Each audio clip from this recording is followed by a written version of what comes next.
Sa pag-iipon at pag-i-invest, importante na gawin natin to ng maaga. Meron tayong sample dito na si Mr. Save Early at si Mr. Save Later. At mamaya, meron pa tayong si Mr. Catch Up. And si Mr. Save Early, nag-start siya ng maaga at age of 25. 20,000 per year ang kanyang ini-invest sa loob ng 6 years.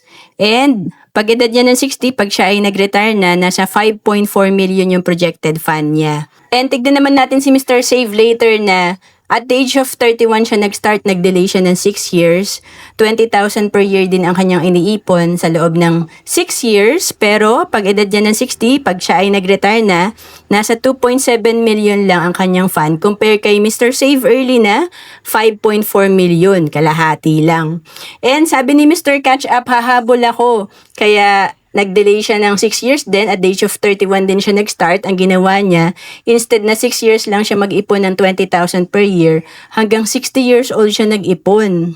So for 30 years siya nag-ipon, pag edad niya ng 60, nasa 5.2 million lang ang kanyang fund. So hindi pa rin siya nakahabol kay Mr. Save Early na kahit na 6 years lang nag-ipon, siya 30 years, mas malaki yung naipon niya, pero mas malaki pa rin yung fund ni Mr. Save Early kasi nga sa power of compounding interest, mas mahaba yung time na meron tayo, kakampi natin ng oras. Kaya nga sabi dito, every year you delay your savings cost you millions over long term. Milyon din pala yung nawawala sa atin pag tayo ay nag-procrastinate or nag-delay sa pag-iipon. At kung naghahanap ka kung saan ka ba pwede magsimula mag-ipon para masimulan mo na ang iyong savings program, pwede ka sa Kaiser na sinimulan ko rin noong 2012.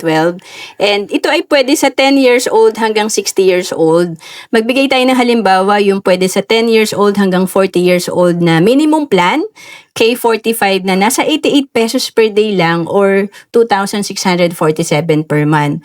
And itong Kaiser, 7 years to pay, kaya ang total na investment mo dito kung sa plan K45 ka nagsimula, 185,288.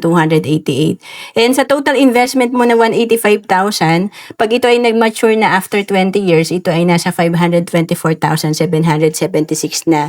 At ang Kaiser kasi after 20 years, pag ito ay nag-mature na, pwede mo nang kunin, at kapag hindi mo pa winidraw ito, patuloy pa rin mag-grow ang investment mo at may healthcare ka pa rin. And to know more about Kaiser, message mo lang ako sa Facebook, Roan Celis Capistrano, or email me at roan.capistrano@gmail.com.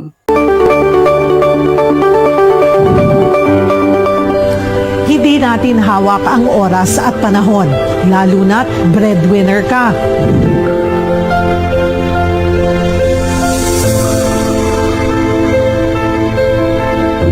Paano kung magkasakit? Paano kung agad tayong kunin ni Lord? O kaya naman, tumanda na walang ipon? Mga tanong na kailangan ng kasagutan at dapat paghandaan. Bilang breadwinner o inaasahan ng pamilya, dapat may Kaiser ka.